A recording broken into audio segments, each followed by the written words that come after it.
Hey, sweetie, your mother showed me this Carvana thing for selling the car. I'm gonna give it a try. Wish me luck. Me again. I put in the license plate. It gave me an offer. Unbelievable.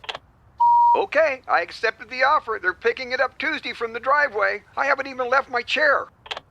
It's done. The car is gone. I'm holding a check. Anyway, Carvana, give it a whirl. Love ya.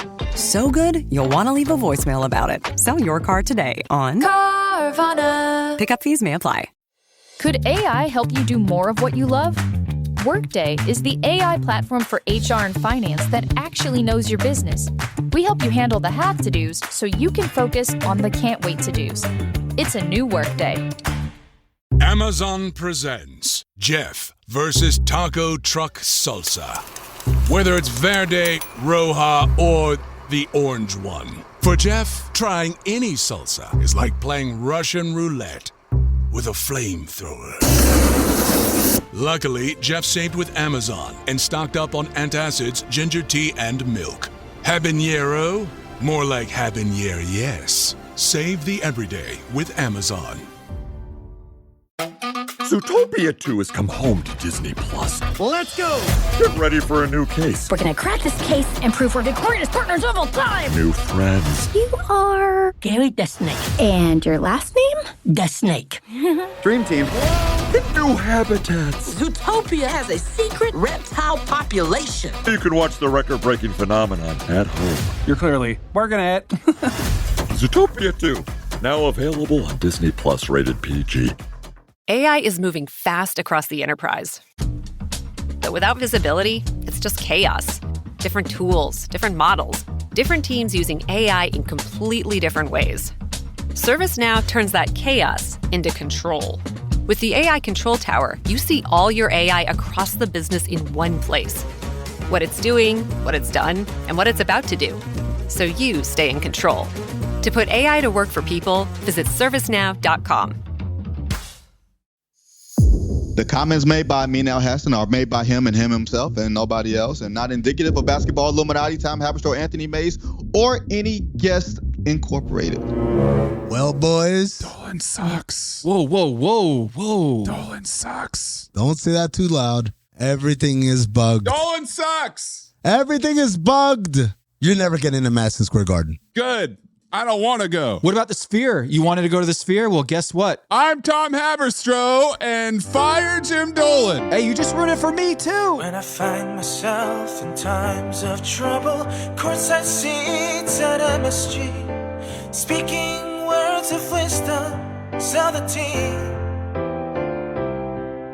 And in our hour of darkness, there's a buyer right in front of thee, speaking words of wisdom, sell the team, sell the team, sell the team, sell the team, sell the team, whisper words of wisdom, sell the team.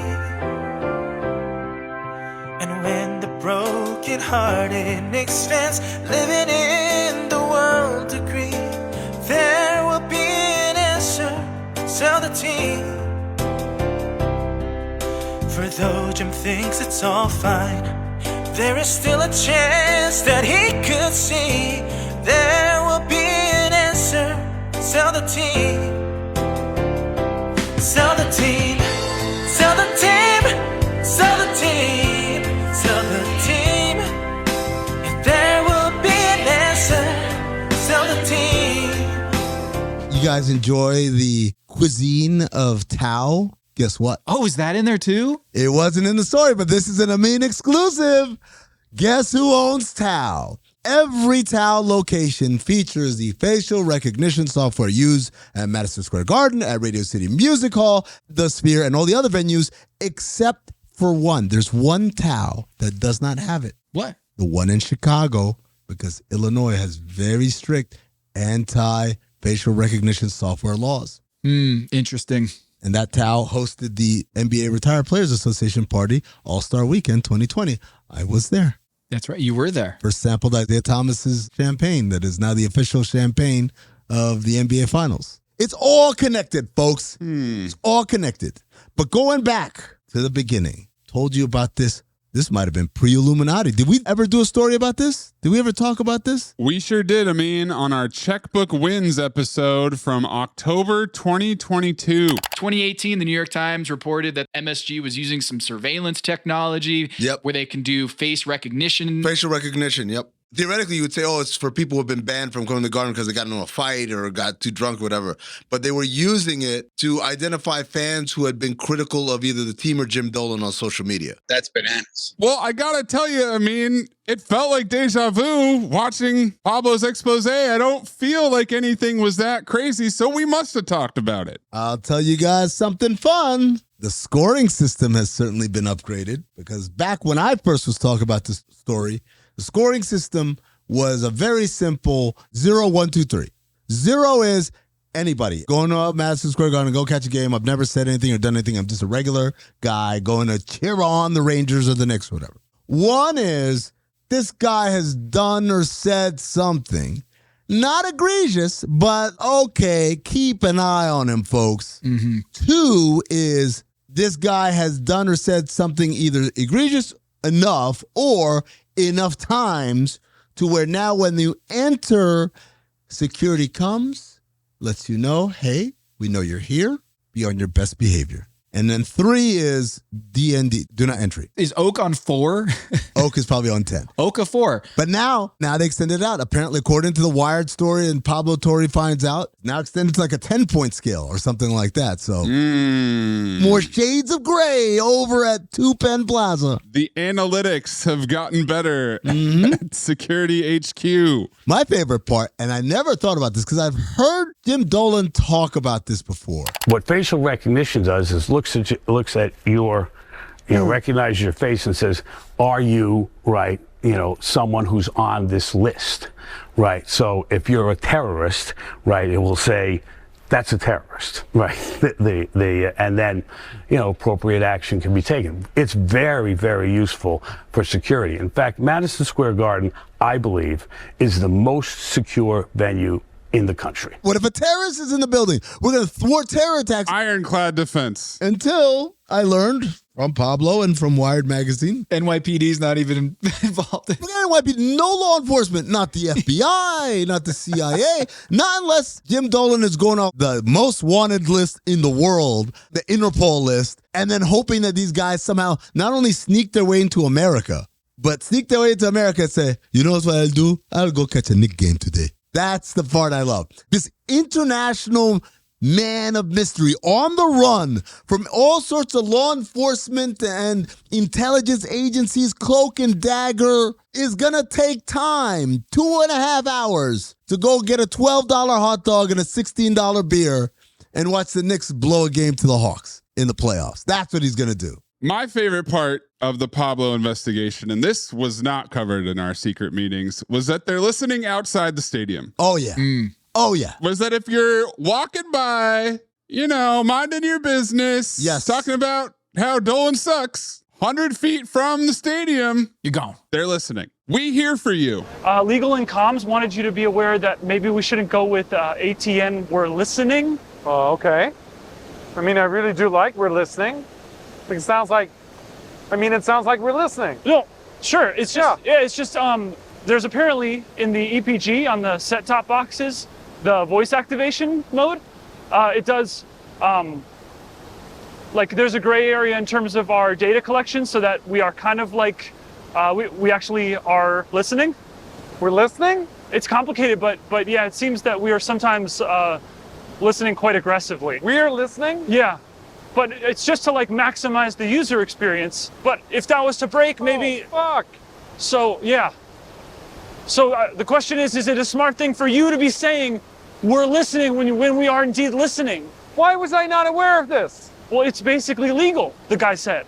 But he didn't want to put that in an email, so. But what am I going to call it now? I don't know. Maybe they suggested we hear you. Is that any better? We tested this, Greg. Hot damn. So maybe it's like, ATN, we're here for you, and here spelled H-E-A-R. We're here for you? That's just gibberish. We here for you. Okay, we here for you. So that might be like, we here for you, man, because you don't need to hear we here. Yeah, we also, we here for you. We're here for you. Is that, yeah, we're your guys. Sense? It's good because it's like, it's not clear exactly what the hell it means. So, lots of wiggle room. Yes. We're here for you. We're here for you. I'm ashamed to say this. Yeah, knew about that one too. This is what they've been doing. And the only thing that has saved them from the intense ridicule of this all has been Jalen Brunson and them boys. The success of the team has effectively made all of these tactics not as big a story. The Knicks were terrible. Everyone in New York would be foaming at the mouth about this. But because the Knicks are good, I can read you the type of text messages I've been getting. And I'm not making this up. This is real life text messages I've received as a result of this story. First one reads, "Fuck Pablo." Oh! No. Wow! No. Fire Pablo? Next one, "His whole gig is like, let me try and get people in trouble. It's so stupid." Sell the show? Here's another one. "This Pablo piece is too boring to even get through. I hate Dolan as much as anyone, but unless you got something he can be forced to sell the team for, then what's the point?" Are you a real Knick fan if you don't stand for Charles Oakley? Come on. Dog, it's Jalen Brunson over everything right now. It is wild. Don't rock the boat, Tom. You're the one who started this segment saying, "What did I say, Tom? Dolan sucks," or "Fire Dolan." I didn't say, I am not, now they have audio of me saying that, but I'm just repeating what you said. I hate that you did it. Context doesn't matter to Big Jimmy D. Oh, man. No, but I like this because now let's say these feisty Hawks, say they keep it up, or let's say we get to the second round and maybe those darn Celtics knock the Knickerbockers out of the playoffs. We can blame Pablo. No. We've got a scapegoat. Oh, yeah. No. Yes. Is this the extent that Jalen Brunson rules the city? Is that win or lose, they're going to blame Pablo? Tom. Pablo could say, "Hey, guys, I know the Knicks are great and Jalen Brunson's that dude, but y'all just lost to the Hawks in the first round." And they'll be like, "'Cause you put out the investigation before that. It's your fault." There's no upside for Pablo. What? This is nuts. Are you familiar with the term sports washing? Yeah. This is why you sports wash. This is what the Knicks have been doing for the last few years. Hey, there's Larry Johnson. Hey, Patrick Ewing's at the game. Hey, Stephon Marbury, which is weird because shout out to Stephon Bondi who pointed this out. Marbury was one of the worst eras of the Knicks, and they hated him, and they shipped him off to Boston. He was persona non grata. But now he puts on a Ewing jersey and sits courtside, and it's all good because it's all basks in the halo, the aura of Jalen Brunson. Under Jalen Brunson, no ills shall befall the New York Knicks. And that's what it all comes down to. And so if something goes wrong, no one's going to say it's because Jalen Brunson couldn't guard or because Jalen Brunson was overwhelmed by the Hawks' length. They're not going to say any of those things. They're going to say Pablo Torre and his distracting method of journalism has ruined the season. I think I got one more here somewhere. Why did he drop this a day before the playoffs? Drop it after. He's a weasel. Oh. Wow. Pablo Torre, weasel. Probably because the Wired story came out around the same time. That'd be my guess. Yeah. You know, probably not up to Pablo there, but what are you going to do? Fire Pablo. My assignment. Uncover why the association inspires more conspiracy theories in volume and salience than any other U.S. sport. You've heard of the Illuminati. The truth is out there, but so are lies. Your eyes can deceive you. Don't trust them. The NBA has always been controlled by about 8 people. Denial is the most predictable of all human responses. If you're only using 10% of your brain, you don't even know that you're using 10% of your brain. The NBA Illuminati. If coincidences are just coincidences, why do they feel so contrived? The Illuminati. But you start to follow the money, and you don't know where the it's going to take you. It is unspoken. They have influence among other players. The NBA Illuminati. I don't have time for your convenient ignorance. Maybe I'm a conspiracist now as well. That's all it took. Oh, we got books, we got schools. You saw a video on YouTube. My eyes, sir. You've never used them before. We are the basketball Illuminati.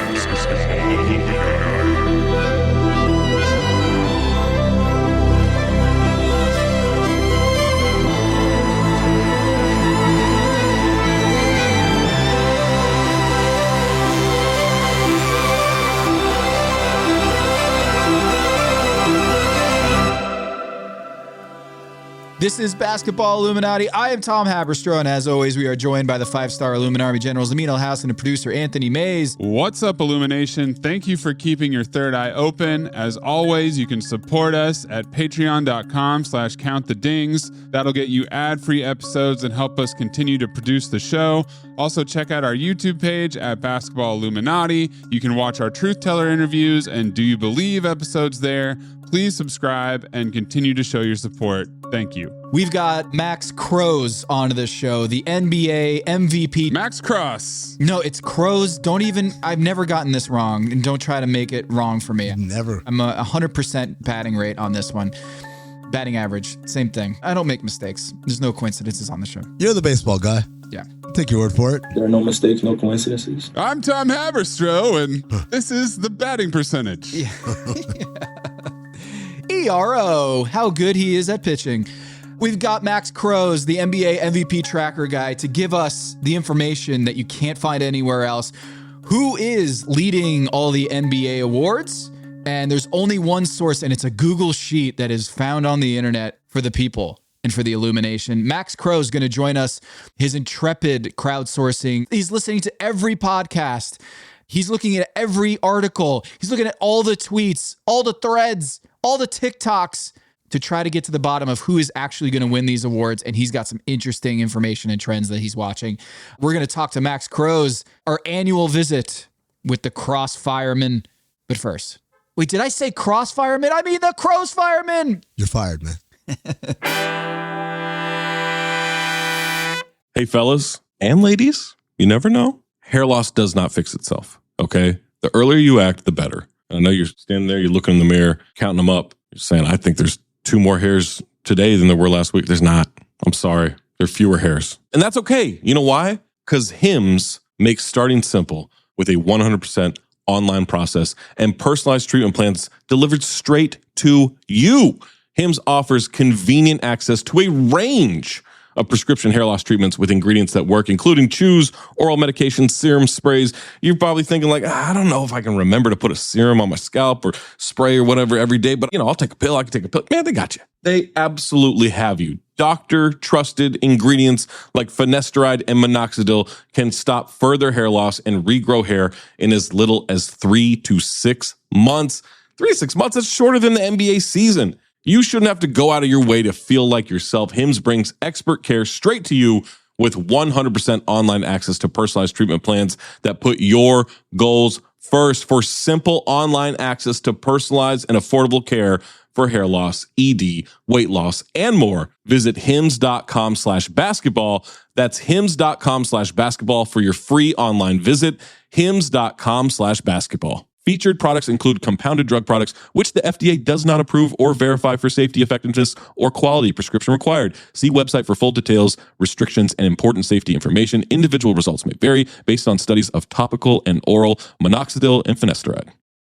Folks, let me tell you, especially when I was younger, banking sucked. Put this amount of money in to open an account, but we're going to take this amount of money every month. And you were 34 cents over. We're going to charge you $35 in overdraft charges, all this stuff. And you're just giving away money to a bank who was supposed to hold your money.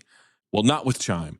Chime is changing the way people bank. They offer the most rewarding fee-free banking. This is fee-free banking built for you, not like traditional old banks that charge you overdraft and monthly fees. They have thousands of fee-free ATMs. Imagine getting your own money out without having to pay. Incredible idea, right? It's built for you. It's not built for the 1%ers. Chime members can benefit from up to $1,150 in annual rewards fee-free. Direct deposit unlocks the most rewarding way to bank at Chime. No cash and checks and all that stuff anymore. You're not just switching banks. You're upgrading to America's #1 choice for banking with a Chime checking account. You get 5% cash back on Chime Card in a category of choice like gas or groceries. You get savings that grow faster with a 3.7% APY. That's 9 times higher than the national average. Plus, you get premium travel perks like airport lounge access, 24/7 travel concierge included with your Chime Card. They also have Spot Me, which lets you overdraft up to $200 fee-free. Chime is not just smarter banking. It is the most rewarding way to bank. Join the millions who are already banking fee-free today. Head to chime.com/basketball. That is chime.com/basketball. It only takes a few minutes to sign up. Chime is a fintech, not a bank. Banking services from MyPay and Chime Card provided by Chime's bank partners. Optional products and services may have fees or charges. Stated annual percentage yield and cashback for Chime Prime only. No minimum balance required. Checking account ranking based on a J.D. Power survey published October 20, 2025. For more information on APY rates, MyPay, SpotMe, and travel perks, go to chime.com/disclosures. No one goes to Hank's for spreadsheets. They go for a darn good pizza. Lately, though, the shop's been quiet, so Hank decides to bring back the $1 slice. He asks Copilot in Microsoft Excel to look at his sales and costs and help him see if he can afford it. Copilot shows Hank where the money's going and which little extras make the dollar slice work. Now Hank has a line out the door. Hank makes the pizza, Copilot handles the spreadsheets. Learn more at m365copilot.com/work.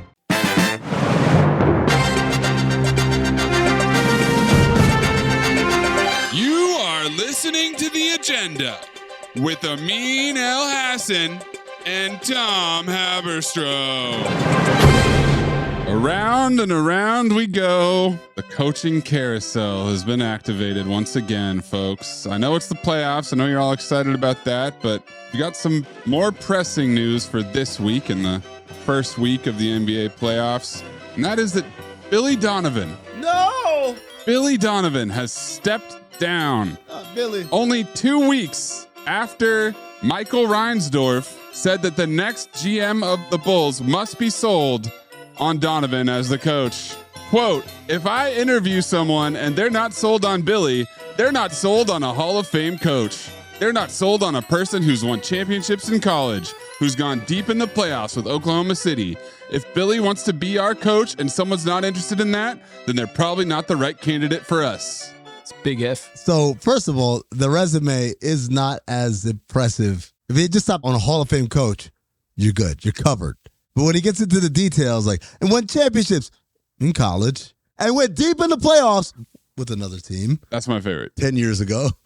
So let me open my third eye just a crack here and say, is it possible that it was a mutual parting of ways decided upon weeks ago, but Michael Reinsdorf has to protect himself so it doesn't look like he pushed Billy out. So he's got to come out up front and be vocal. Hey, the next guy, you better love some Billy Donovan.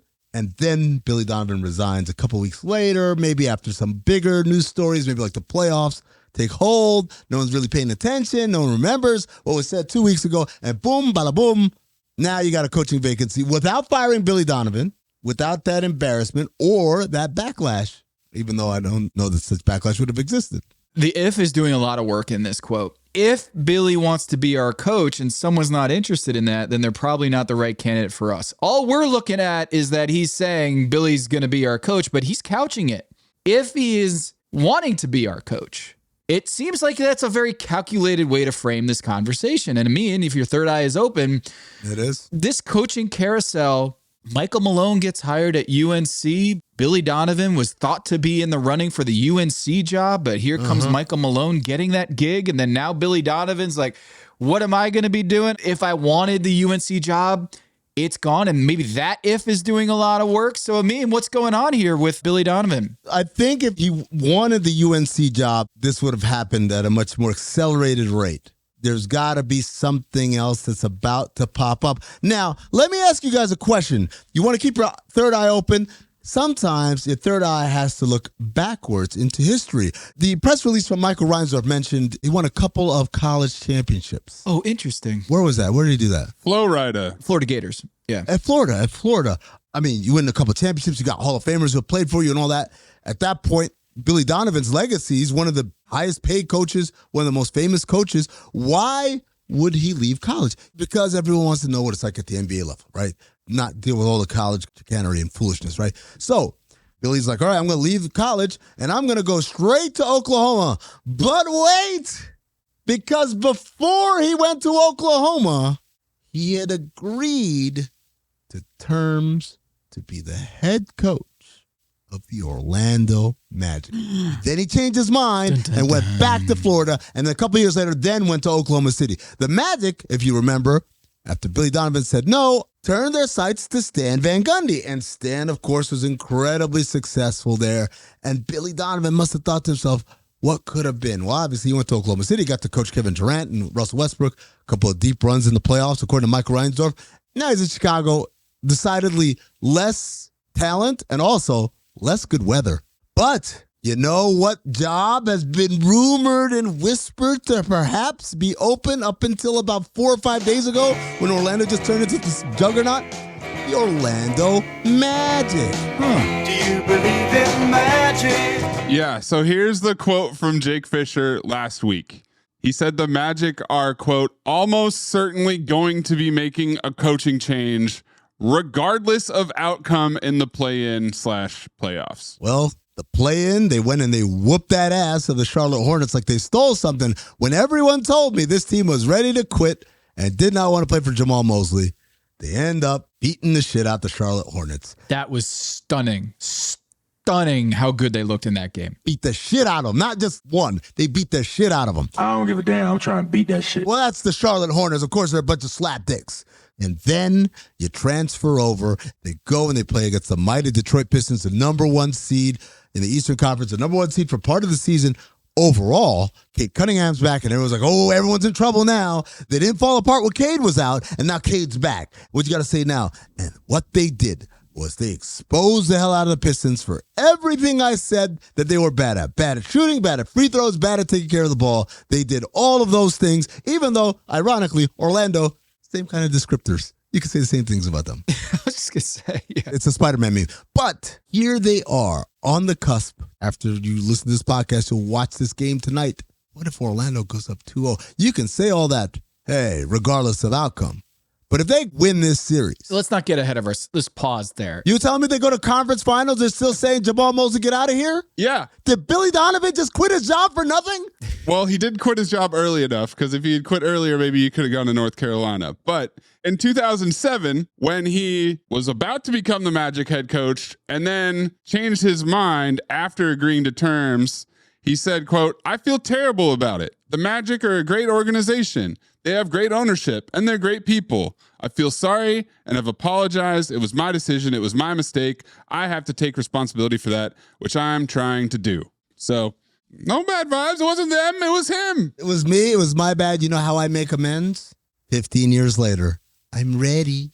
Walk in and say, I'm ready. Why does he sound like that? Why does he sound like Marilyn Monroe with president? Coming out of a birthday cake. Happy birthday, Mr. DeVos. Happy birthday to you. This reminds me of the coach of NC State, Kevin Keats, who was ready to be fired, and they're ready to run him out of Raleigh. And then he went to the Final Four with the NC State Wolfpack out of nowhere. And they were like, well, we can't fire him now. Yep. And they kept him for one more year, and then they got him out there for Will Wade, and that whole thing happened. If only there were one source on the Magic, maybe a star player that has been behind most of these rumors that Jamahl Mosley's got to go. And if only he had control of play on the court and could have an impact on how far the Magic go, that'd be really convenient, don't you think? Do you believe in magic? So this is the funny part about all this, because that star player, if it's who we are assuming it is, maybe the luster has worn off on him too. PB and No J. It's one thing to be the star player and everyone recognizes you're the star player and say, I don't like this coach. Guess what, coach? You're in trouble. That's how it usually goes. But when the star player is perhaps not looked at as quite the star player he was a couple of years ago, while we're on the topic of people we don't like, that might open the door. Because if you're Orlando, especially when you've seen how they've played without him in the lineup over the last few years, there has to be a package out there that says, yes. There's got to be a team out there that's like, here, I'll give you all of this because I believe. I want to believe. In the salvation that is Paolo Banchero. He of the sticky hands. Oh, I thought you were talking about Wendell Carter Jr. Okay. Here's my thing. If the Luka Doncic, Cade Cunningham extraordinary circumstances happens and the arbitration waits a little bit longer, do you think Missoula is the coach of the year unanimous? Because JB Bickerstaff, the people who voted for JB Bickerstaff right now, not looking too smart. I mean, and we'll talk about this later with Max Crows, not Cross, Max Crows.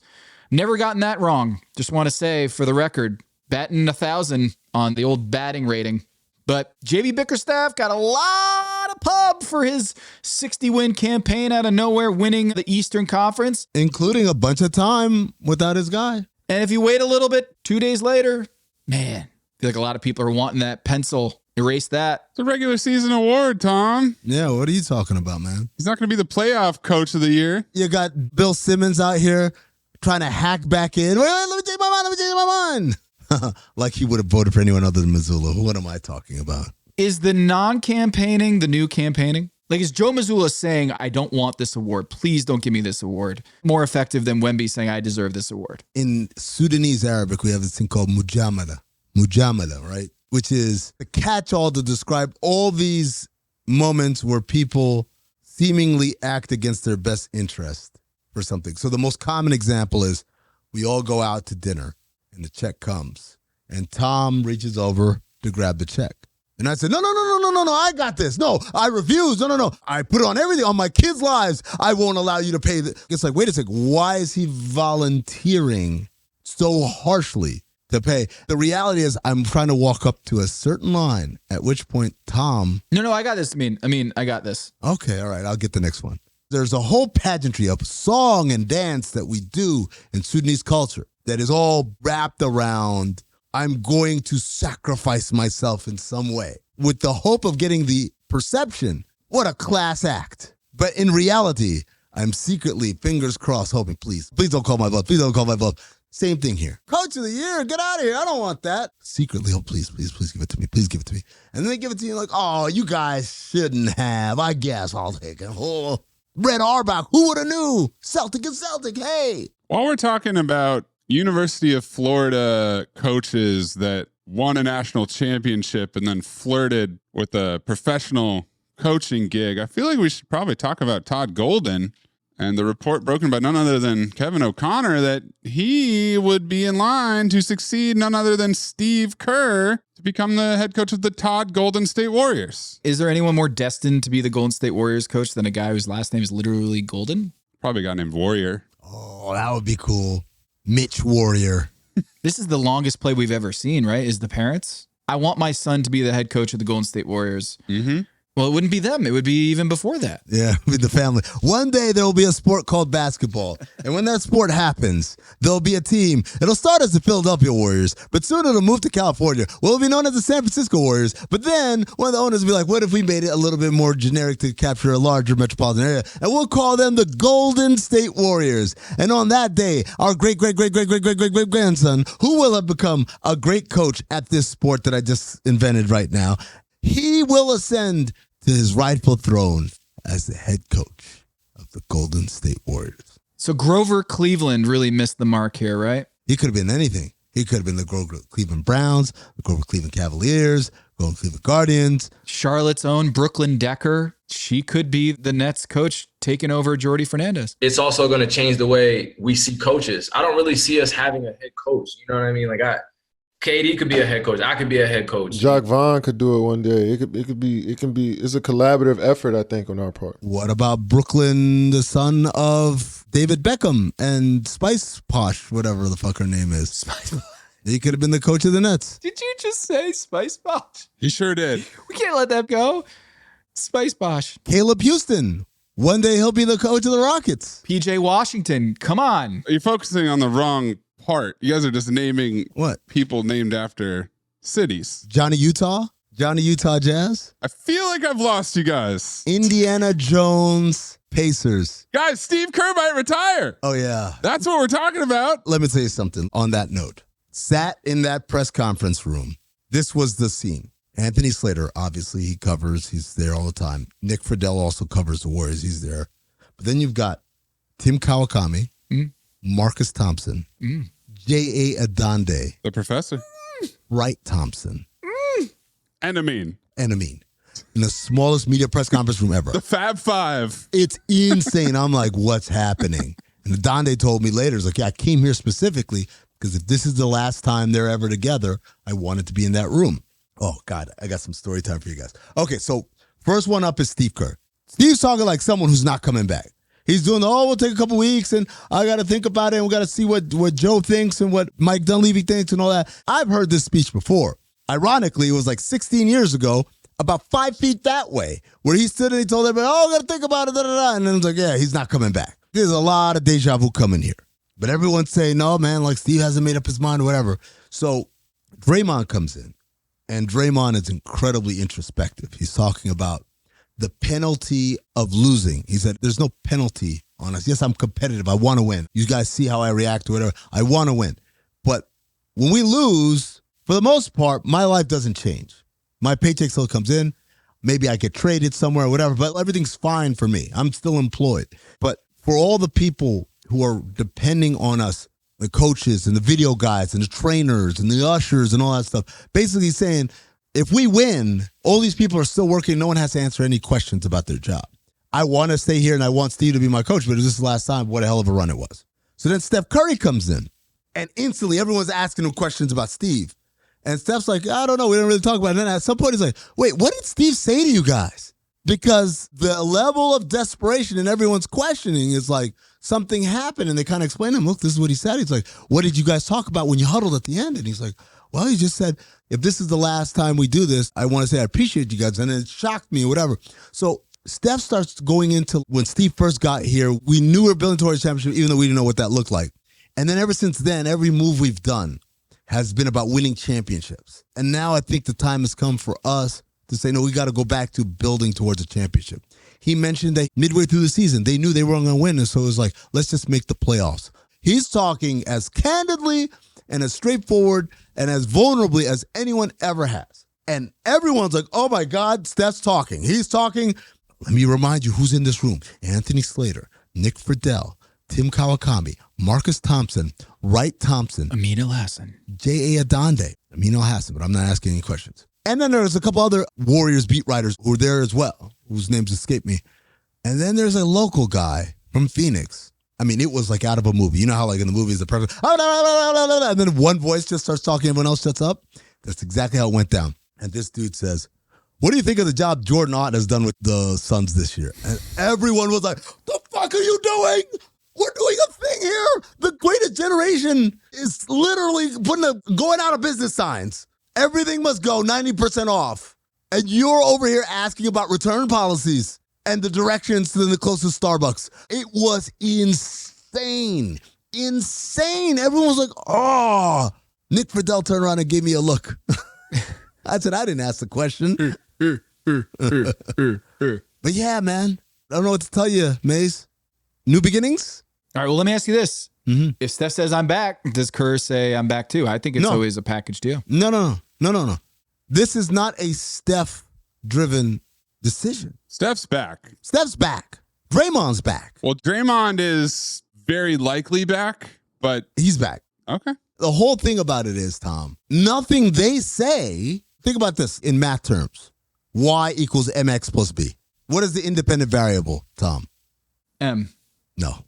Come on. Plus. Independent variable is x. X can be whatever the hell it wants. Equals. Y is the dependent variable because whatever x decides to be, Y then has to be like, well, I'll be some form of that. Steph and Draymond and all those guys, those are dependent variables. The independent variable here is Steve Kerr. He's the one. And when I make the comparison to 16 years earlier, thing that I always remember Steve saying after he made that decision was, I don't need this. My kids, Maddie's going to be a senior in high school. Nick is a junior or whatever. I want to take my kids to school and have a good time and da-da-da. I don't need any of this. I can work once a week for TNT and call it a day. And so fast forward, and now he's got grandchildren. But you know what else he has? He's got 4 goddamn rings as a head coach of this team and 5 more as a player. He played with Michael Jordan, Tim Duncan, and Coach Steph Curry and Kevin Durant, and was the GM of Steve Nash and Grant Hill and Shaquille O'Neal. And worked with Amin Al-Hassan. Yep. And worked with Amin Al-Hassan. And that's what I was trying to explain to people afterward. I'm like, yo, this isn't a Tom Thibodeau, Jeff Van Gundy, give it to me, put it in my veins. I need this. What am I if this basketball thing isn't happening? I'm going crazy. I'm watching film. Larry Brown was working as a consultant for the Philadelphia 76ers. They say he would come into the video room and go to the video guys and say, hey, I need a copy of Maris versus Iona from last night. They ran this under out of bounds play with 18 minutes to go in the second half. What the fuck, man? But that's a guy, he's a lifer for real. Like, I ain't got shit else. He'll be homeless and still drawing up plays. That's not who Steve Kerr is. He's a guy who has a very complete view of life. He doesn't need any of this. And so if he feels like the commitment isn't there 100% from Joe Lacob and Mike Dunleavy, even though he loves his guys or whatever, it's like, I don't have to put up with any of this shit. I really don't. And so then that turns into a conversation about what's changed, what's made him feel this way. And that's my belief. I haven't talked to anybody now. I don't know anything. Okay, Granny. Mm-hmm. Bob Myers was an excellent GM in every sense of the term, but the most important sense, which is your number one job as a general manager is to manage up. Scouting and trades and the cap and, coaching higher. Secondary. Number one, you got to keep this shit up top. And the number one reason you see GMs step away is not because the game got too hard or confusing. It's because they're sick and tired of dealing with someone who's up. Now, Bob Myers won 4 rings with Steve Kerr. Bob Myers protected as long as he could the coaches, the players, everything from upstairs. Mike Dunleavy, no disrespect, has not won anything. So he does not have any gratitudes or anything he owes Steve Kerr. Mike Dunleavy gets to sit and do the job and be like, well, it looks like our coach isn't really connecting with the team. He gets to be regular NBA GM rather than treat this as a Shangri-La that should be protected at all times. Another day in the NBA, buddy. Coach got tuned out. We get a new coach in here. And that, to me, is the number one. It's not even like an overt threat of your job, but it's just like, when you don't have that protection anymore. I fucking knew it. When I worked for Steve Kerr, shit was awesome. And you felt encouraged and motivated. And when the next crew came in and I realized there was 0 protections and everybody had knives out, it's not going to last long. 2 years later, I'm at ESPN and they're doing whatever the hell they were doing. Losing a lot of games is what they were doing. Yeah, and Bob Myers got out at the right time, man. Not only managing up, but reading the temperature of the situation and saying, you know what, I'm good, and walking away. I can't imagine that he's losing sleep over missing the last couple years in the front office. But do you know who else has a great feel for when to walk away? Steve Kerr. Steve Kerr. Bob Myers should have been around for the Bobcats, because then Todd Golden could go to the Golden State Warriors, but Bob Myers go to the Bobcats. Bob Myers and the Bobcats. You think he got out on top, but really missed opportunity. And then Fred Katz could have been the main beat writer. Maze is so mad that we're back here. Fred Katz covers Bob Myers Bobcats. You guys aren't currying any favor, and I'm going to have to put a stop to this green light that you have taken to keep making these dumb name jokes. Wait, what about Chicago Bulls? Well, they do have an opening. Whoa. Full circle. Should Kerr go? Fire Tom, fire Amin, bring on Max Cross. We've maxed this out, guys. Let's track MVPs. We're not doing any more name puns. The credit card is maxed out. We're done. Max Crows, however. I hope crows feast on your dead bodies after this episode. Max Crows, MVP tracker, is next as our truth teller.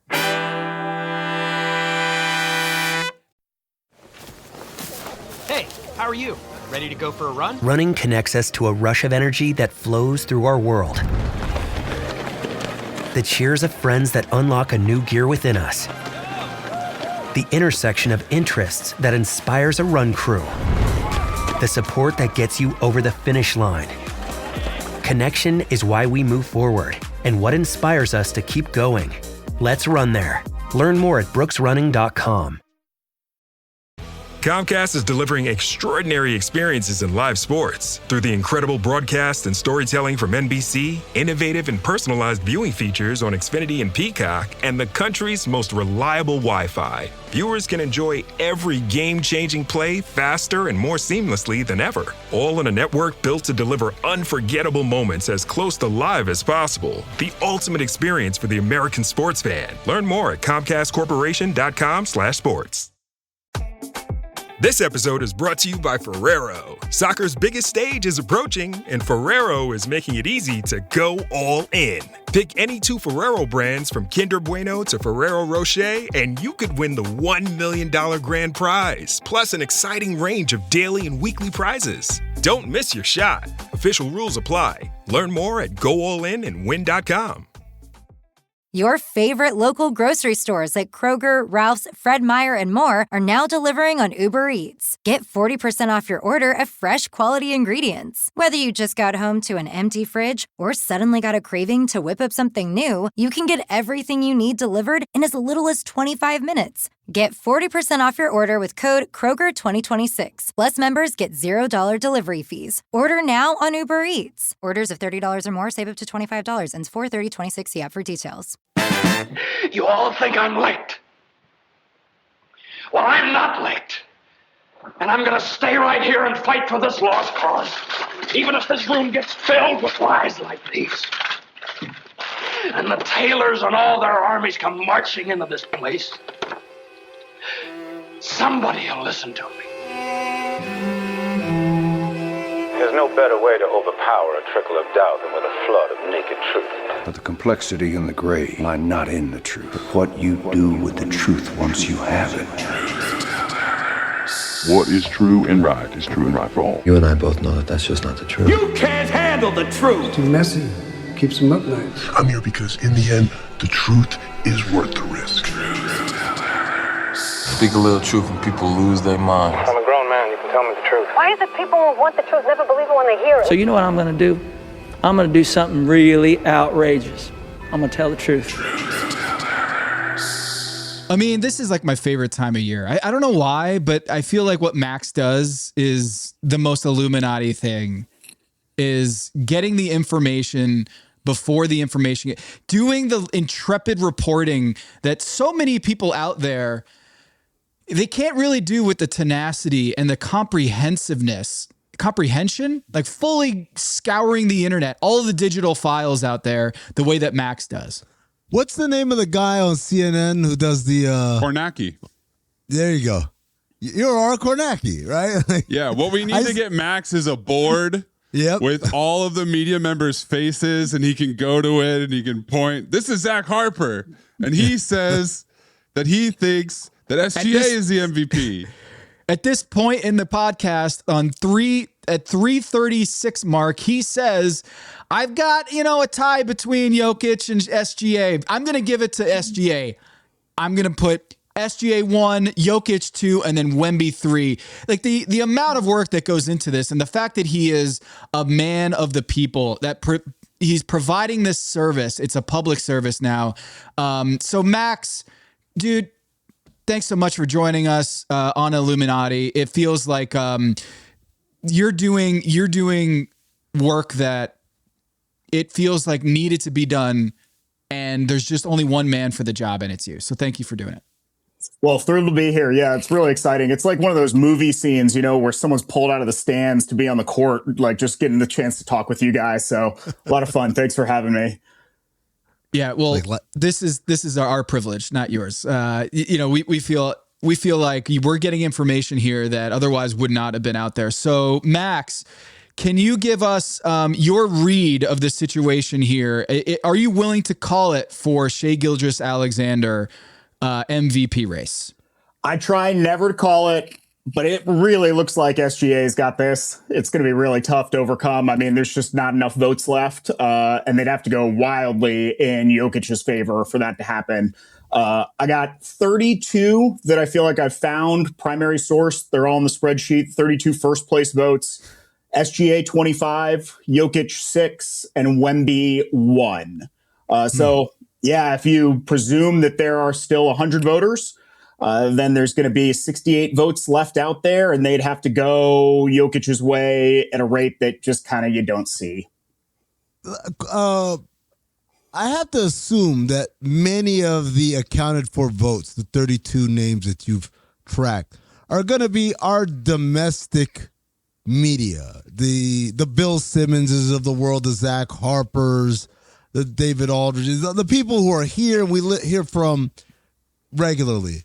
But there is a significant contingent of international voters that can throw a monkey wrench into the plans. Many of them are either from Europe or South America. How have you made any inroads as far as getting some tracking on them as well? I am looking for an Italian speaker right now that can verify something that another Italian speaker has shared with me, as two of the Italian voters did a podcast. It looks like they've switched votes in the past, but they're both voters this year. If you speak Italian, you hear this podcast, hit me up. I got 20 minutes I need you to listen to. Yeah, actually, international voters have done a pretty good job, like per capita, of sharing who it is that they cast ballots for. I do track. I go all the way back to 2017 when the NBA reformed this process. They included international voters for the first time in that voting pool. They said at the time, and this is all through reporting that Ben Rohrbach did through Yahoo News, that there'd be 10 international voters. That has fluctuated a little bit year after year. I think it's gone up to 14 or even 16 in some years, not including our Canadian friends that cast ballots as maybe covering the league generally or being Raptors beat writers. Yeah, there's always a little bit of international contingent. I find probably half of it. So shout out to a lot of the voters, the Spanish language, the South American contingent normally share their votes publicly. I guess this year we are interested what Remy Reverchon does. He's the French voter, and Wemby, is in this race. So that would be the one that I'm kind of curious about what happens with. All right, let's just talk about it. Bill Simmons came out and said he switched his vote, decided to go with Jokic at the 11th hour. Max, let's talk about this whole Luka Doncic, Cade Cunningham, the extraordinary circumstances. Yes. Extraordinary circumstances that delayed the vote. We're now seeing people maybe switch who they're going for at the 11th hour. And also, sixth man of the year, Bill Simmons said the Jaime Jaquez game in the play-in tournament against the Charlotte Hornets, it was enough for him to change his vote to Keldon Johnson in the regular season. Now, this is a regular season award. And for Bill Simmons to use a postseason game to inform him on 82 games, we can put that aside. What I want to focus on is, did this delay throw a wrench in your reporting that you otherwise haven't faced in years past? Yeah, absolutely. It definitely did. It was really difficult to tell when the voters were going to be, when you could say with confidence that somebody has said this is what they're going to do, and then you're holding them to that. I don't sit over here and judge anyone that changes their mind. If someone says something 8 days before the ballot is due, and then they say something 1 day before the ballot's due, I don't really judge them on that. It's just difficult for me. I'm trying to be as accurate as possible to capture the sentiment in time. There's definitely been instances where folks have changed their votes from their stated preferences in the past. Some of them make no sense. I would say, to Bill Simmons' credit, I at least very much appreciate that he came right out and said that this changed. Here's why it changed. The mystery I still am trying to solve is in 2023, Jalen Rose, for example, was a voter at the time, said on ESPN one day that he was voting, I might get the names here wrong, but that he was voting Embiid. And then he released a Twitter video the next day saying he was actually voting Giannis, but he's wearing the same clothes. So he did the interviews on the same day. So he filmed the Twitter video the previous day. And Smart. Yeah, I mean, looking at that, it's kind of like, okay, what happened? I don't know. But definitely been tough. And then the other weird thing is just they made the ballots due on a Friday. You guys can probably recognize that not a lot of podcasts and stuff get recorded on a Saturday. And also, since the playoffs are actively going on when the ballots were due, if I pretty much include the play-in games, voters have a lot of other things to talk about now. I do my best when there's 2 or 3 days of dead time where people need to make content. The ballot is the most easy thing for them to make content about. So I am a little bit behind where I think I would normally be, given how contested this race has been. 3 very quality candidates. People couldn't be faulted for going with any one of them. But yeah, it's just been a little bit more of a weird year because of all that stuff. Never really thought about that. The idea that because of the delay, it's pushing up on the playoffs, thus giving podcasters and broadcasters other things to talk about other than their ballot. It shrinks the amount of available real estate for that conversation. But to that point, let me ask you this. We know about the quantitative. This guy said this guy said that. Maybe some of these people changed their minds. You're tracking this. We see it on the spreadsheet. But what about the qualitative? Who are the guys that agonize the most about their votes? Because it seems to be a thing that happens, every year there's a couple guys like, oh my God, I don't want this responsibility, kind of aching and moaning about the burden of the vote. I have kind of found that most of the time it's the folks that write regular columns about the award through the year. And I kind of don't know what sense to make of that. Like, is it harder to cast a vote if you are analyzing it week to week throughout the entire year?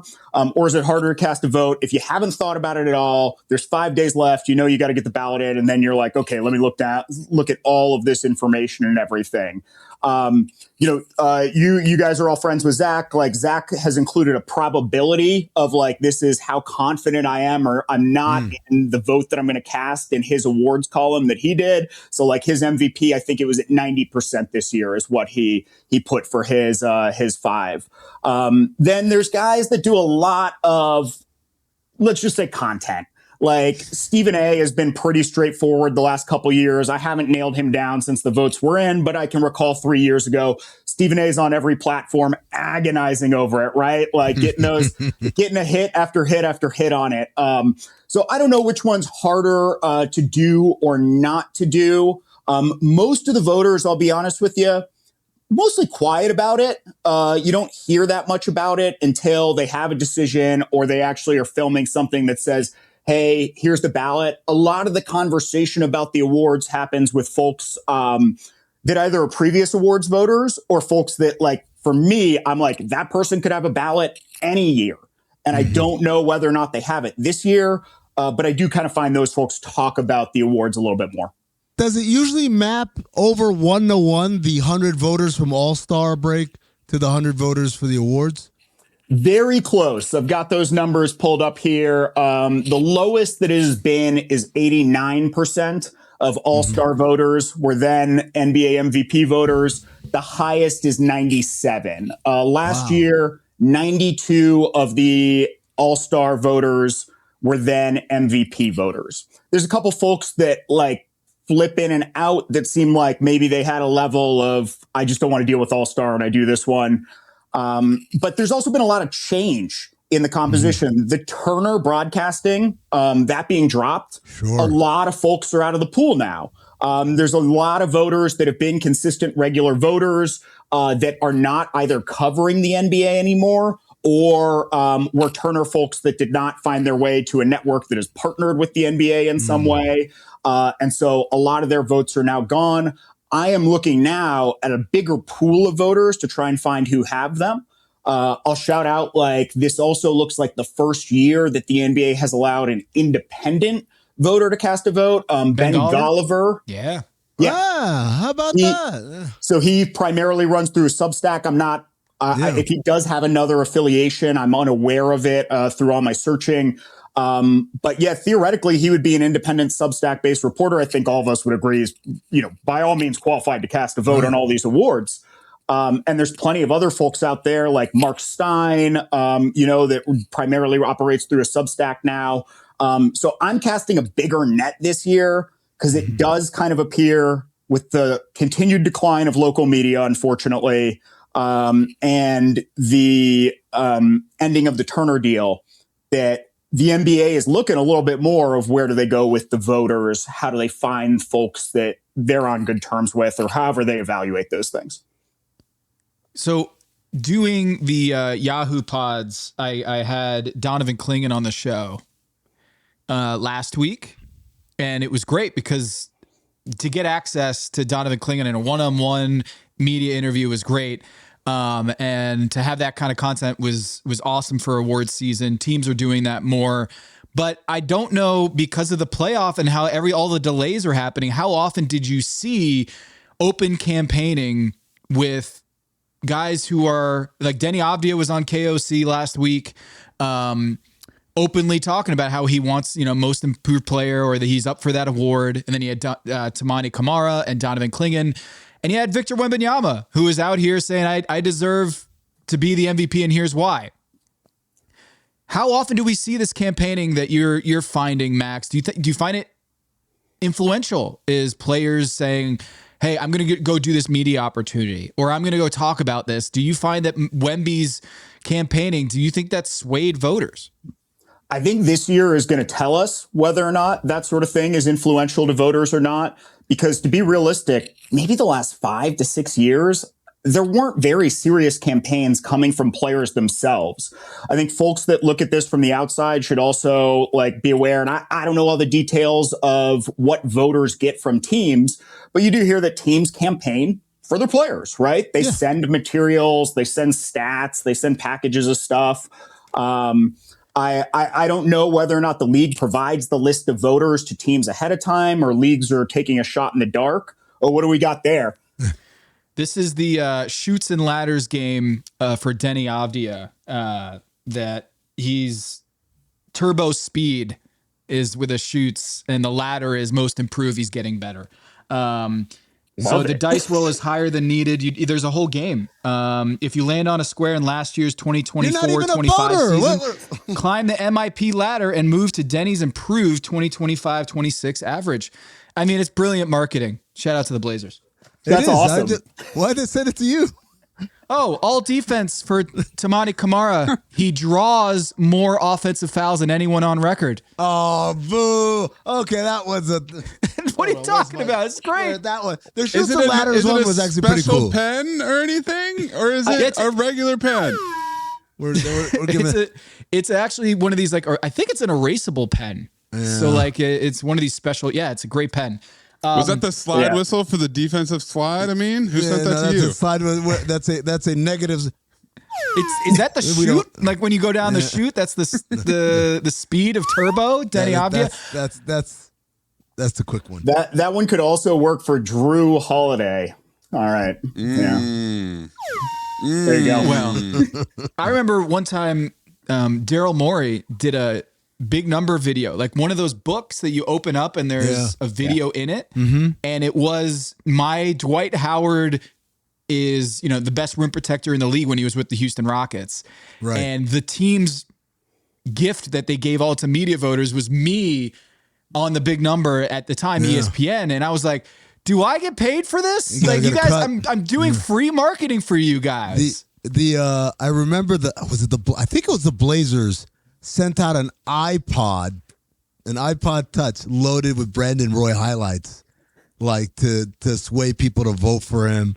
I remember from the Pelicans and Anthony Davis, it was some sort of care package that I was kind of like, thanks, but I don't think this would sway me at all.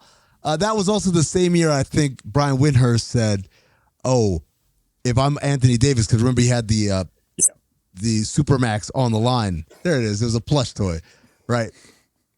He said, if I'm Anthony Davis, I'm going to just pay every voter $100,000 or whatever, 10 grand or whatever, and that $1 million spent is way more cost effective than me kind of sending out materials or whatever. I just bribe everybody and we're good. I'll shout out. Windhorst did say one time, and I think I'm recalling this right on a pod. He was like, "If there's ever money involved, I'm going to vote for the guy that has the incentive." Same time. I'm just going to publicly say that now. We're cool, and I love that. Yeah, we'll see. Wemby campaigning for himself. We hadn't really seen that out of a lot of candidates recently. Obviously, we all know, Jokic is a little bit of, who knows if he wants awards. So it's fun to see. I love it. I'm here for it. Hopefully those guys are going on as many outlets as possible, sharing their takes and everything like that. I love it. You know what I'm noticing? That people are voting with the intent of not being publicly shamed down the line in the future. Yeah. And this is something that I've noticed that because of they're publicizing who's voters now. Mm-hmm.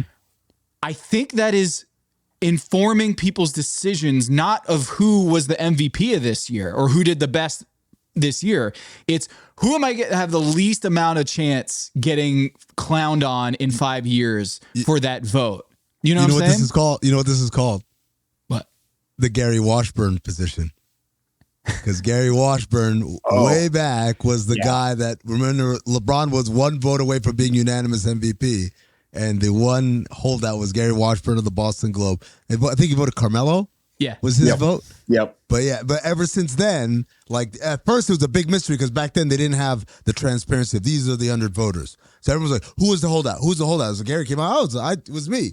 And he got a lot of flack for that one. And ever since then, I think you're right, Tom. People vote less. And probably for MVP, it's not as prevalent, but definitely all NBA, all defensive team, and all rookie teams.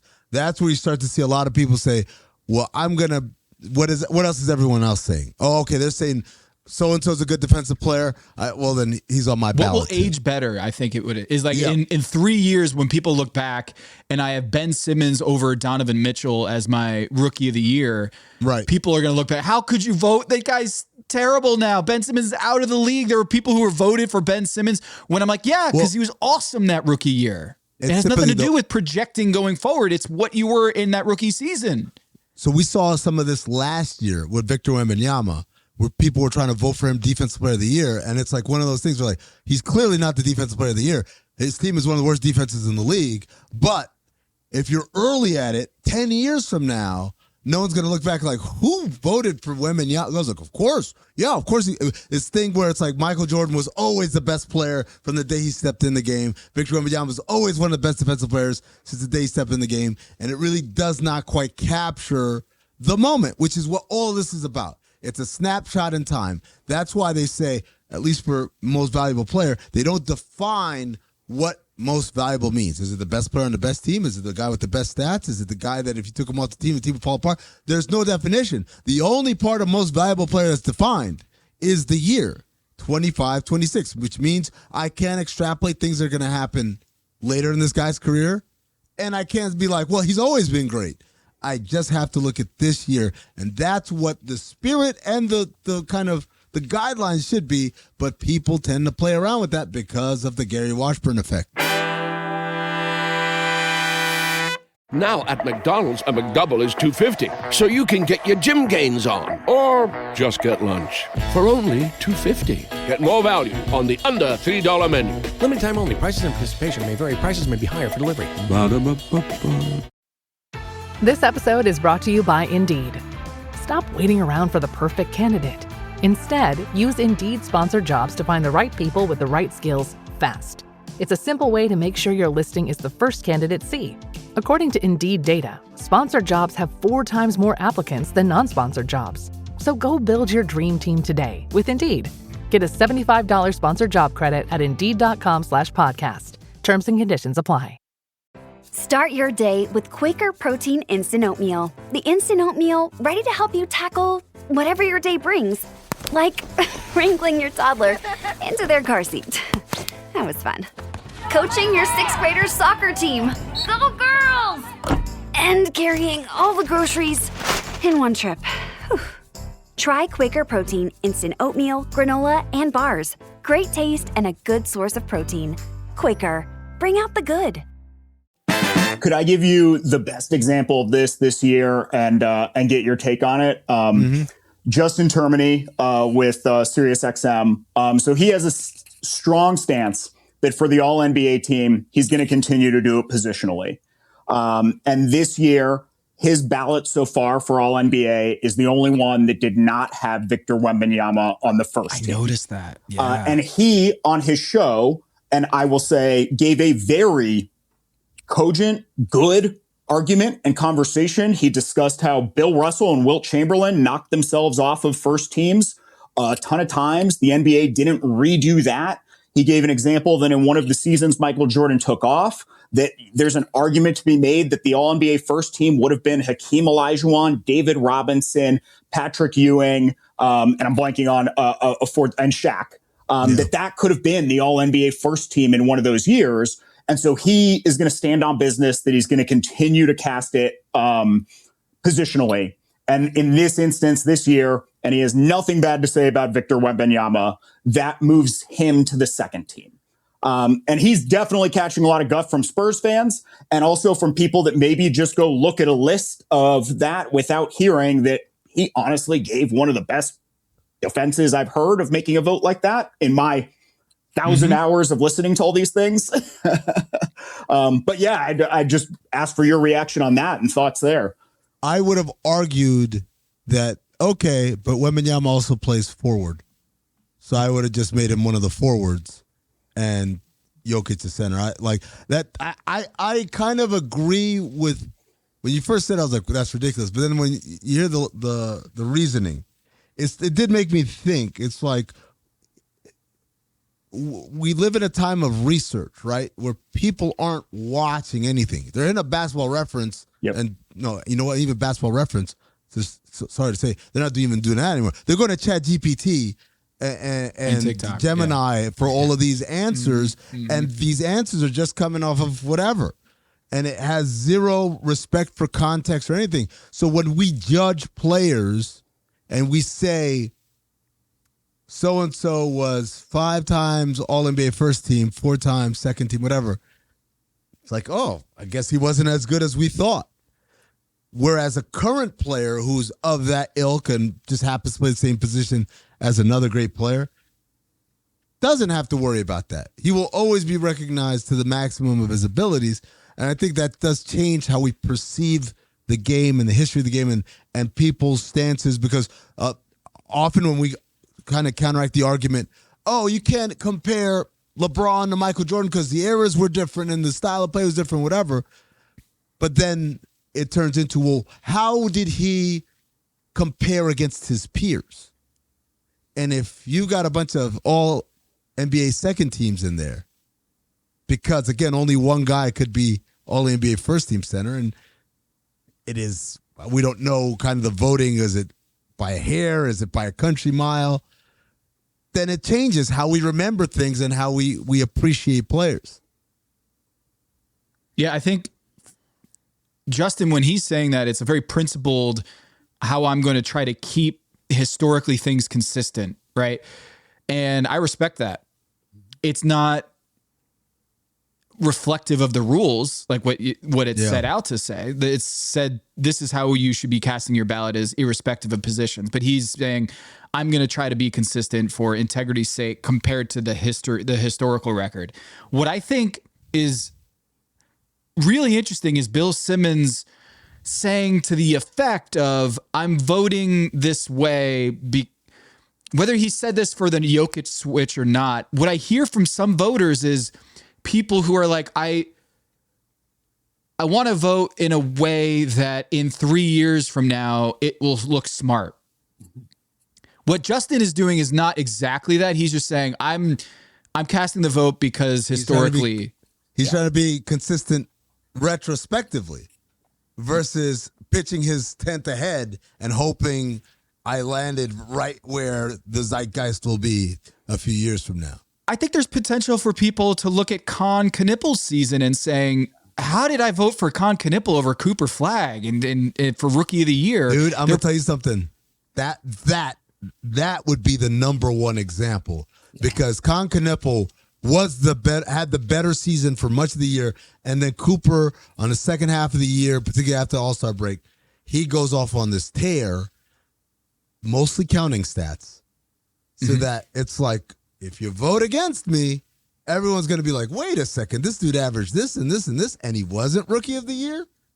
Also, he had a terrible play-in tournament week. So if anybody's influenced by the play-in games, then he loses by a point or two, because this Max, as everybody kind of anticipated, seems to be the closest race. Yeah. And so according to Max's tallies here, we do have 27 votes counted. We've got 14 first place votes for Cooper. We've got 13 for Con Knippel. Second place, Con has 10. Cooper has 6. So total points, Con is ahead, 95 to 88. But of course, that's only 27 votes out of up to 100. So, Max, I wanted to ask, this is your 7th year tracking these votes, which is noble work by you. Has there ever been, based on your sample, someone who's ahead and then the full tally comes out and there's a late push? Max Kornacki? Yeah. That wins the state. Yes, that has happened. For the MVP award, no. The MVP award has always been locked in. We've been really consistent and accurate in the MVP award. For some of the awards like Most Improved Player, I'd have to go back and look. I didn't have that on the top of my head, but definitely maybe somebody had a 3-vote lead and someone else ended up squeaking out the win. On these lower, let's call them like down ballot or lower tier races, that just aren't going to get as much discussion sometimes in podcast universe, on ESPN, in all the quick hits. Definitely there's a little bit more volatility. So like this one, 14-13, I couldn't tell you what's going to happen. I'd say there's 2 big questions that I ask myself when we look at this Rookie of the Year race about what is going to happen and what happened with voters. One is definitely what you just brought up, Maze. Did that play-in game move people? When you go look at the Bontemps straw poll, Bontemps for the first time in the straw poll, and I would say the Bontemps straw poll for the MVP might be the most influential thing at this point. That might be its own conversation, but that might be the most influential. It influences in terms of it comes out and you see votes shift towards. I think that's what Tom was talking about. Like, you don't want to look stupid. If you're a voter that's probably just trying to be in the middle or like not cause any hay, get through the voting process. Yeah, now you kind of know where chalk is on that race, right? Like it's easy to pull that up and look. The MVP for Bontemps' thing has always been close. And actually over time, when the straw poll has come out, has gotten closer and closer to the end of the season. So like when Bontemps first started doing the straw poll with the Washington Post, it was a little bit out, like maybe a couple weeks. But like this year, if I pull it up, this year it was released 9 days before the end of the season. So that's pretty close, right, to having all of the information. And I would also note that the Bontemps straw poll, it does not appear that the folks in that overlap with the folks that have actual official ballots. There is some sort of disconnect there. I hear more people, great Tom, more people like folks on the starters have never been voters, but I've heard them discuss that they participated in the Bontemps straw poll. But that straw poll had Con Knippel 80-20. So like if you were going to say like, who do we think is going to win this award and go look at that. So one, we're going to look at that thing. That's a big question I have is like, how much did that influence people or not influence people? And then the second is the emergence of prediction markets. And this is a weird thing to talk about, but like prediction markets aren't necessarily a sports book. I'm not an expert on all of it. Right. But like they are a little bit different. There's a little bit more of a transactional buying and selling shares of something in a prediction market like Kalshi. Kalshi has Cooper Flagg as a giant favorite right now. But like we're going to learn a little bit about whether or not those prediction models help predict the winners of awards like these in close situations. It's so interesting, man. Yeah. Max, it's so interesting because is Kalshi and Polymarket, are they polling voters? Otherwise, how would they know? Yeah, I don't know that. And I don't know enough about how those markets work on if it's just sentiment and buying and selling. Because like we know that a sports book, when a ton of money starts coming in on one team, or like that they set the line for the Lakers and the Knicks a little bit differently than they set the line on the Hornets Jazz game, right? Like, because there's just a level that people are always going to bet on the Dallas Cowboys. People are always going to bet on the Knicks and the Lakers. I mean, so like, I just thought of this, Max. Do you think, in the same way that Windhurst and talking about Anthony Davis, do you think someone with a bet on Polymarket for Con Knippel to win Rookie of the Year could bribe voters and say, "Hey, if you vote for Con Knippel, I stand to make $50,000. I am willing to bribe voters to say, hey, I'll give you $200 on a Con Knippel vote." I mean, I think that would have to be a pretty big effort, right? With there being 100 voters, no doubt that like any level of this could have things like that. I don't want to. You just got to go to bond temps. That's the secret. You go to bond temps, you get the trickle down effect. There you go. You know, you don't want to work upstream. You want to work downstream. Yeah, I don't want to get caught up in making any sort of claims like that. It'd have to be a pretty big operation, but I mean, shit, people make money off of when wars start now. I don't know, guys. It is a different ball game now, though. For you, Max, do you think that all the prediction markets, are you also checking in on those just to see how disjointed or is there any disconnect with the data you're seeing versus what the prediction markets are seeing? And that's a data point that, in addition to Tim Bontemps' straw poll and the MVP ladder from NBA.com, there's different influential voices that could be changing people's votes, or at least showing that there's disconnect with your actual numbers. I think they need to come knocking on Max's door. I think it needs to be the other way around. Ooh. You know? Come on. The MVP vote tracker sponsored by Kalshi. What's the holdup? Yeah, you guys are going to see me in a nice like fleece jacket, you know, Kalshi. I'm gonna have I'm gonna look like a poker player, right? I'm gonna as soon as the awards are announced, you're gonna have a drop like Giannis did after the trade deadline. That's what's gonna happen. Polymarket hat, Kalshi shirt. You know, I'm gonna be getting it from. Yeah, I mean, to be candid, I've never put any money on any of this stuff. I'm not interested in doing that. There's definitely a lot of people out there. And anybody that is putting money on this, like, all the votes are cast. Nothing that I do is really changing the outcome of it, right? Like, votes have been cast. I get a lot of questions from people. I never answer any of them. Folks, do what you want out there. You know, have the most fun. I'd also encourage everybody to act like you've been there before. Like, a voter does something you don't like, come on, man, it's one vote out of 100 votes and, you know, a historic and prestigious award. But yeah, the Kalshi thing, like, both Kalshi and Polymarket have Cooper flag.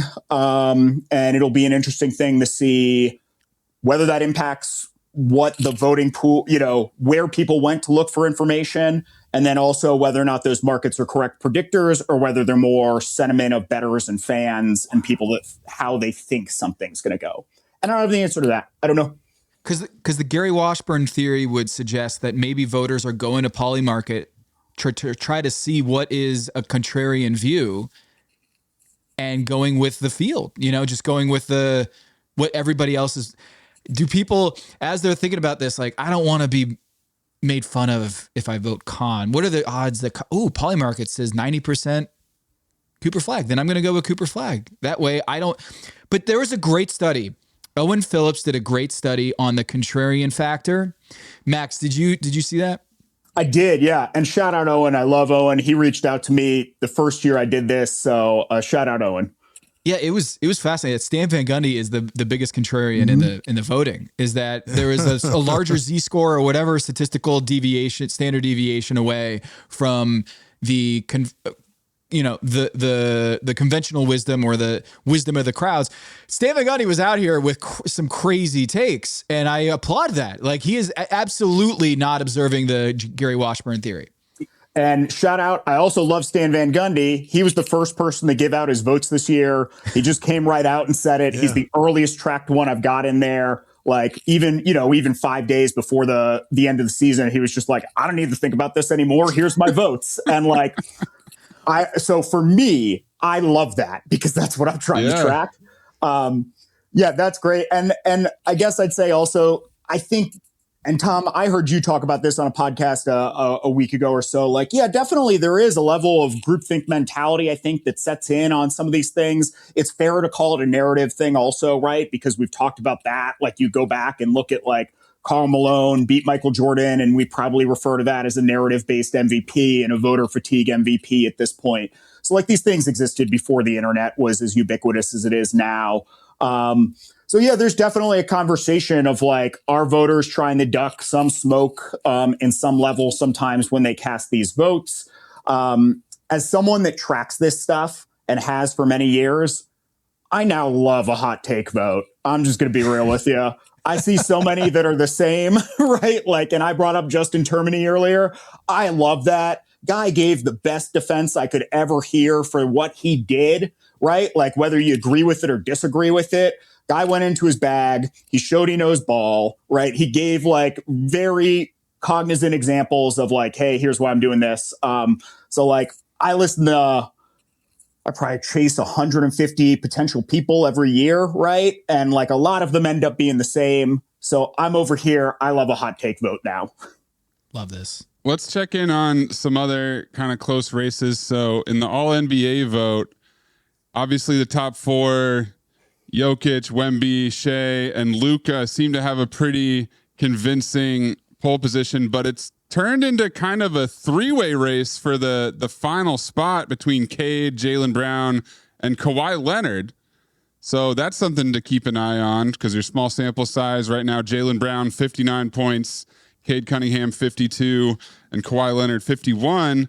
And then if you go over to the coach tracker, Joe Mazzulla is pulling ahead despite saying he doesn't want it. So the ultimate campaign of I don't want this, the mystery lion approach, to trying to get coach of the year, what people thought was going to be a pretty competitive award in your sample size, Joe Mazzulla is pretty far ahead right here.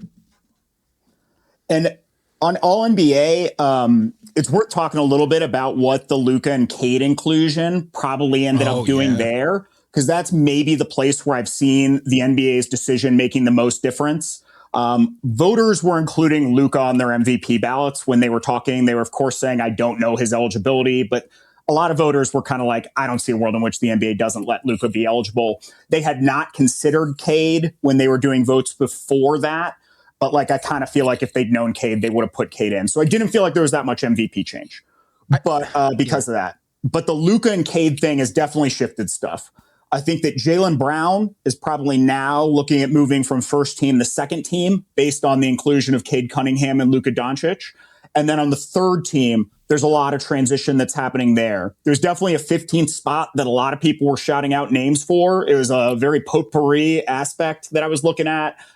So whoever would have been that person, in my opinion, kind of like a Karl Anthony Towns, is probably getting pushed off of all NBA consideration now. James Harden, definitely probably out of all NBA consideration now. Those were names that were being discussed. And now there's kind of a grouping of like a Chet Holmgren, Denny Avdia, Jalen Brunson conversation of like who else is in the mix here on this third team conversation. LaMelo Ball, another guy that might have been in the conversation that's now out of the conversation. The victims of the extraordinary circumstances. Yeah, the extraordinary circumstances thing, it only affected the MVP and All-NBA. So why were the other awards, you had to wait to get your ballot to file your MIP ballot because of Luka and Cade Cunningham? It had nothing to do with it. So I think next year the NBA will send out the ballots for all the ones that don't have extraordinary circumstances, excuse me. But now I'm thinking, guys, I think it's opened up Pandora's box. Now that I think you can get granted these exemptions, I think everybody now is going to file these exemptions. And now it's going to be backed up. Yeah. Hey, if you give a mouse a cookie, Tom, he's going to want a glass of milk. And if you get him a glass of milk, he's going to want a And if cow. It's going to be the fact that Cade got it for a basketball injury suggests to me that this is now the 65-ish game rule, not the 65 game rule. Ish Smith? The Ish Smith Award. We got it. Let's make it happen. The Ish Smith Trophy. Yeah. And like some of these guys had great minutes played. It's a weird conversation. I don't know where you land on it at the end of the day. Like, get the league's intent, but like Cade played enough minutes that you go look at it. And I was kind of like, I was surprised when I saw how many minutes Cade had played. Well, Max, let me ask you this, but again, a qualitative answer here. How many times did the 65 game rule come up? Just roughly, and did it come up in a positive, like, oh, well, it's working, this is a good rule, or did many of the voters that you listened to complain about the 65 game rule? Mostly, I think I would say complaints. I would identify that mostly it was complaints. People looked at the minutes played and said, like, hey, look at how many minutes a lot of these guys have played that aren't in consideration. And then when you started having the conversation about all NBA third team, there were a lot of voters that were like, I can't, like, in good conscience, leave Luka Doncic off the first team and then put, like, and look, I'm a Houston Rockets fan, Alperen Şengün on the third team. Like, had a great year, all-star, but, like, not on the level of, like, being a third-team player this season. So I think it was mostly confusion and complaints. Interested to see what they do. It was there last year. It impacted a couple of players, but I don't think it had the breadth of impact. And then we go back to the Termini conversation also of, like, the historical impact. You do go back and look, like, there's plenty of guys that made all NBA teams historically that didn't meet whatever these requirements are that you're putting in. So, like, if you're going to have a historical conversation about Victor Wembanyama, let's say he's healthy and he plays for 16 years, and then you're starting to compare those things, and, like, he missed all NBA 6 years because he didn't meet the limits. But then you go back and look at other historic players that did make teams when they played less than 65 games. Then the comparisons, I do think, become a little weird. Zach Harper actually looked this up. In the last 10 years, I want to say, so it's happened 15 times. So it's 1.5 times a year. And many of them were people that we would all regard to be, like, grandfathered in. So LeBron James a couple of times, Steph Curry a couple of times. And it makes sense. Like, how can I tell the story of the league through these teams if I've got, for instance, if it happens, like, with the joke we were running with here was that Peyton Pritchard could be eligible for all NBA. If enough of these guys get eliminated, you end up in a situation, Peyton Pritchard's all NBA third team, right? And it's a hyperbolic example, but it is to point out that someone's going to make all NBA that none of us would have considered one of the best 15 players in the league this season. And conversely, someone who's amazing is going to have this big gap on their resume. And when people are going to look it up, they're not, he must have missed that year no, he played. He played 62 games. Oh, must have not been that good, right? And it contorts the way we will remember things because, again, most people are not witnesses. They're researchers. They're going to look it up on Basketball Reference or ask ChatGPT for the answer.